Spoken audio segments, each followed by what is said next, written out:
பிரியமானவர்களே, ஆண்டவராகிய இயேசுவின் நாமத்தினாலே இந்த காலை நேரத்தில் இயேசுவை தினம் பார்ப்போம் என்ற இந்த நிகழ்ச்சியின் மூலமாக உங்களை சந்திப்பதில் மிகுந்த மகிழ்ச்சி அடைகிறேன். தொடர்ந்து அந்த ஆண்டவரை துதிக்கப் போகிறோம். நான் நன்றியோடு துதிப்பேன், வாழ்நாளெல்லாம் துதிப்பேன், பாதம் அமர்ந்து துதிப்பேன் என்று சொல்லி பாடி சேர்ந்து பாடி நாம் தேவனை மகிமைப்படுத்துவோமா?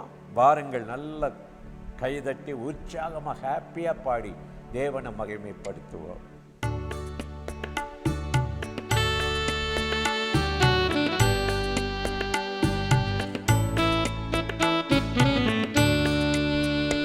நான் நன்றியோடு துதிப்பேன், என் வாழ்நாளெல்லாம் துதிப்பேன்,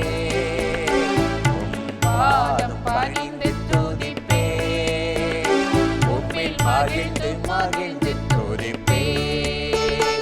நான் நன்றியோடு துதிப்பேன், என் வாழ்நாளெல்லாம் துதிப்பேன், பாதம் பணிந்து துதிப்பேன், உம்மில் மகிழ்ந்து மகிழ்ந்து துதிப்பேன்.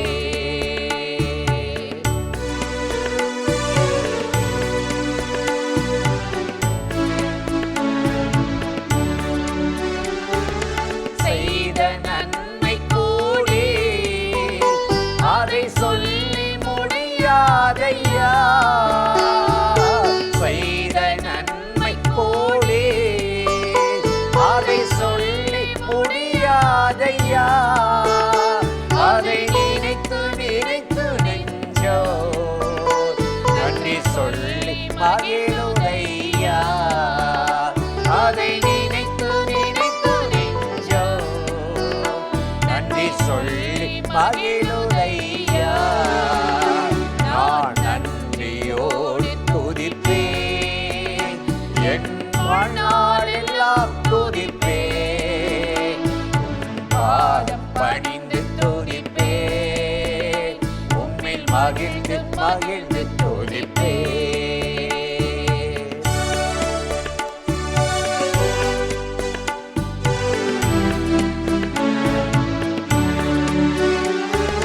காலை தோறும் என்னை அப்பா தட்டி எழுப்புறீரே, அதிகாலை தோறும் என்னை அப்பா தட்டி எழுப்பினீரே, தினம் புதிய கிருபை தந்து உம்மில் மகிழச் செய்தீரையா, தினம் புதிய கிருபை தந்து உம்மில் மகிழச் செய்தீரையா.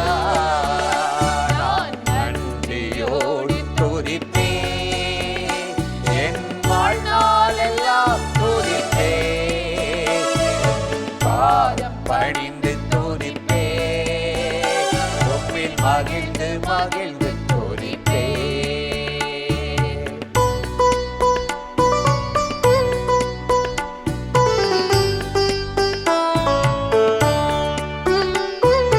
தாயின் வயிற்றில் என்னை உருவாக்கும் முன்னே அறிந்தேன், தாயின் வயிற்றில் என்னை உருவாக்கும் முன்னே அறிந்தேன், பெயரை சொல்லி அழைத்தேன், உம் பிள்ளையாக மாற்றினீர், பெயரை சொல்லி அழைத்தேன், உம் பிள்ளையாக மாற்றினீர். நான் நன்றியோடு துதிப்பேன், என் வாழ்நாளெல்லாம் துதிப்பேன், பாதம் பணிந்து துதிப்பேன், உம்மில் மகிழ்ந்து மகிழ்ந்து துதிப்பேன். அல்லேலூயா அல்லேலூயா அல்லேலூயா அல்லேலூயா அல்லேலூயா அல்லேலூயா அல்லேலூயா அல்லேலூயா அல்லேலூயா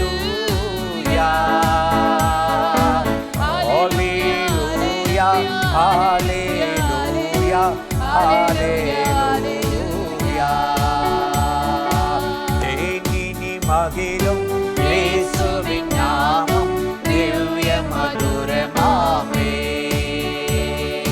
தேனினி மகிழும் இயேசுவின் நாமம் திவ்ய மதுரமாமே. அதை தேடிய நாடி ஓடியே வருவாய் தினமும் நீ மனமே. தேனினி மகிழும் இயேசுவின் நாமம் திவ்ய மதுரமாமே. எந்த அன்புள்ள ஆண்டவர் இயேசுவே, நான் உந்தன் நாமத்தை போற்றிடுவே. எந்த அன்புள்ள ஆண்டவர் இயேசுவே, நான் உந்தன் நாமத்தை போற்றிடுவே. உம்மை போல் ஒரு தேவனை பூமியில் அறிந்தேன், உயிருள்ள தெய்வமே நீ. ஆனந்தம் ஆனந்தமே, அள்ளும் பகலிலும் பாடிடுவே. ஆனந்தம் ஆனந்தமே, அள்ளும் பகலிலும் பாடிடுவே. இயேசுவே என்ற நாடுயிரே, இயேசுவே என்ற நாடுயிரே, இயேசுவே என்ற நாடுயிரே. ஹல்லேலூயா,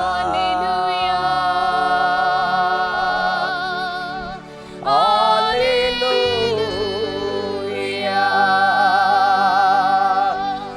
ஹல்லேலூயா. நன்றி ஆவியானவரே.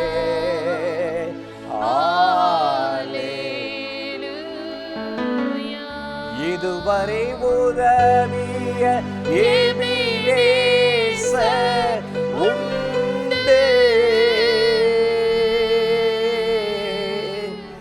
இனியும் நடத்திடுவார்.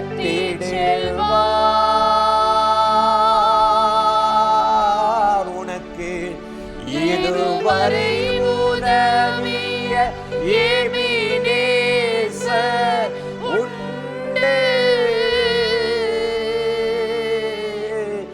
இனியும் நடத்தி செல்வார்,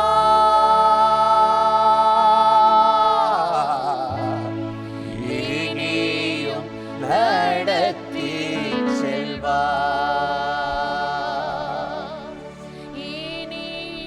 Yes.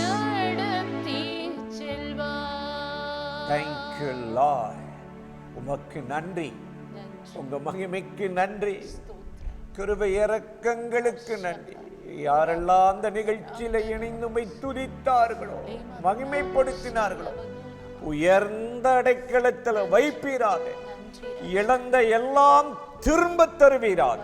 தேவையில்லாத பலவீனம், தேவையில்லாத மரண பயம், தேவையில்லாத வியாதி, மருத்துவ செலவுகள் தடுக்கப்படுவதாக. விடுதலையின் கரநன்மை செய்யட்டும், அற்புதங்களை செய்யட்டும். இன்றைக்கு ஒரு புதிய அத்தியாயம் உண்டாவதாக. உம்முடைய நாமத்துக்கே மகிமை வரப்படும். இயேசுவின் நாமத்தில் இந்த துதி ஸ்தோத்திரத்தை ஏறெடுக்கிறோம் எங்கள் உயிருள்ள நல்ல பிதாவே. ஆமென், ஆமென். கர்த்தர் எவ்வளவு நல்லவர், கிருபையும் இரக்கமும் நிறைந்தவர். இந்த நாளிலும் கட்டாயம் உங்களை ஆசீர்வதித்து நடத்துவார். இன்றும் கூட வேதத்திலிருந்து ஒரு வசனத்தை உங்களுக்கு ஞாபகப்படுத்தி சில காரியத்தை சொல்லி ஜெபம் பண்ணுவது நல்லது என்று உணர்ந்தேன். பிரசங்கி 9ஆம் அதிகாரத்தில் 2வது வசனத்தில் சாலமோன் ஞானி இப்படி சொல்லுகிறார்: பலி இடுகிறவனுக்கும் பலி இல்லாதவனுக்கும், நீதிமானுக்கும் துன்மார்க்கனுக்கும் ஒரே விதமாய் சம்பவிக்கும். ஒரே விதமாக கடவுளை தேடுறவங்களுக்கும் பிரச்சனை, தேடாதவனுக்கும் பிரச்சனை, குடிகாரனுக்கும் பிரச்சனை, குடிக்காமல் நீதியாய் வாழ்கிறவனுக்கும் பிரச்சனை. பூமியில் எல்லாருக்கும் எல்லாம் ஒரே விதமாக சம்பவிக்குது. இதை பார்க்கும்போது நம்ம ஜெபம் பண்ணி என்ன புண்ணியம், கடவுளை தேடி என்ன புண்ணியம்னு சாத்தான் நமக்குள்ள ஒரு மனசோர்வை கொண்டு வந்துடுவான். இதைத்தான் இயேசுவே சொன்னார் லூக்கா 21ஆம் அதிகாரத்தில். மனுஷனுடைய இருதயங்கள் சோர்ந்து போகுமா. உலகத்தில் நடக்கிற ஒவ்வொரு காரியத்தையும் பார்க்கும்போது ஆண்டவர் உன்னையும் தீமையை கண்டிக்கலையே தண்டிக்கலையே, நம்ம பக்தியாக இருக்கிறோம், தீமையை விட்டு விலகிறோம், ஏன்னு சொல்லி மற்றவங்களுடைய வாழ்க்கையை தீமையை பார்க்கும்போது நம்ம மனம் கொந்தளிக்கும். எப்போவுமே ஒன்று தெரிஞ்சுக்கணும், நீங்கள் கொஞ்சம் பொறுமையாக இருக்கணும், கொஞ்சம் பொறுமையாக இருக்கணும். வேத புத்தகத்தில் நம்ம வாசித்து பார்த்தோமே என்று சொன்னால் அங்கு வேதம் இப்படி சொல்லுகிறது. லூக்கா 21:26 இவைகள் நடக்கும்போது மனுஷனுடைய இருதயம் என்ன செய்யுமா, சோர்ந்து போகுமா. ஆனால் ஒன்றை பார்த்துக்குங்க, நீதிமானுக்கும் துன்மார்க்கனுக்கும் போராட்டம் பிரச்சனை வரும், ஆனால் நீதிமான நின்று உயர்த்துவார் கர்த்தர். நீதிமொழிகள் 24:16 பார்த்தீங்கன்னா, நீதிமான் 7 முறை விழுந்தாலும் எழுந்திருப்பான், துன்மார்க்கன் அங்கேயே கிடப்பான். அவனை தூக்கிவிட ஆள் இல்லை. ஏன்னா அவன் கடவுளை நம்பலை, ஜெபம் பண்ணலை, பரியாசம் பண்ணினவன், அவனுக்கு கடவுள் மேலே நம்பிக்கை இல்லை, ஜெபம் பண்ண நேரம் இல்லை, இப்போ தூக்கிவிட ஆள் இல்லை. ஆனால் நீதிமான் அவன் தேவனுக்கு பயந்து வாழ்ந்ததுனால பழைய ஏற்பாட்டில் யோசேப்பை 20 வெள்ளிக்காசுக்கு விற்றாங்க. சொந்த சகோதரன் கிணற்றில் தள்ளுனாங்க. அதில் ஒருத்தர் இறக்கப்பட்டு கிணற்றிலேருந்து தூக்கி விட்டான். அப்புறம் 20 வெள்ளிக்காசுக்கு விற்றாங்க, நாடு கடத்தப்பட்டா. அங்கே போய் நீதியா பாவத்துக்கு உடன்படாமல் அந்த வேசித்தனத்துக்கு விலகி ஓடுனதுனால பொய்க்குற்றம் சுமத்தப்பட்டா. சிறைச்சாலையில் என்ன வேதனைப்பட்டிருப்பான்ல, எனக்கு ஏன் இந்த சிறைச்சாலை, ஏன் இந்த தண்டனை, நான் பாவத்தை செய்யாதபடினால்தான் எனக்கு இந்த தண்டனையை ஆண்டவரேன்னு அழுதிருப்பான். ஆனால் நீதிமான் கர்த்தர் அந்த சிறைச்சாலையில் அவனை உருவாக்கி நீதிமானாக்கி பலியிடுகிறவனுக்கும் பலியிடாதவனுக்கும் ஜெபிக்கிறவனுக்கும் ஜெபிக்காதவனுக்கும் ஒரு வித்தியாசத்தை காட்டி அந்த யோசேப்பை உயர்த்தி ஆசீர்வதித்தவர். இன்றைக்கு உங்களுக்கு வருகிற பாடுகள், உபத்திரம், பிரச்சனை எல்லாவற்றையும் அறிந்திருக்கிறார்.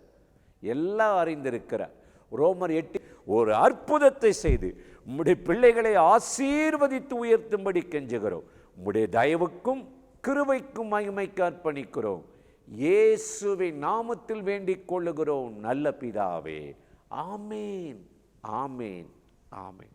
கர்த்தர் இந்த ஜெபத்தை கேட்டிருக்கிறார். கட்டாயம் உங்களை ஆசீர்வதிப்பார். தொடர்ந்து இந்த நிகழ்ச்சி நீங்களும் பாருங்க, மற்றவங்களுக்கு அறிமுகப்படுத்துங்கள். ஆண்டவராகிய தேவன் கூட இருந்து உயர்த்துவார். ஆமென்.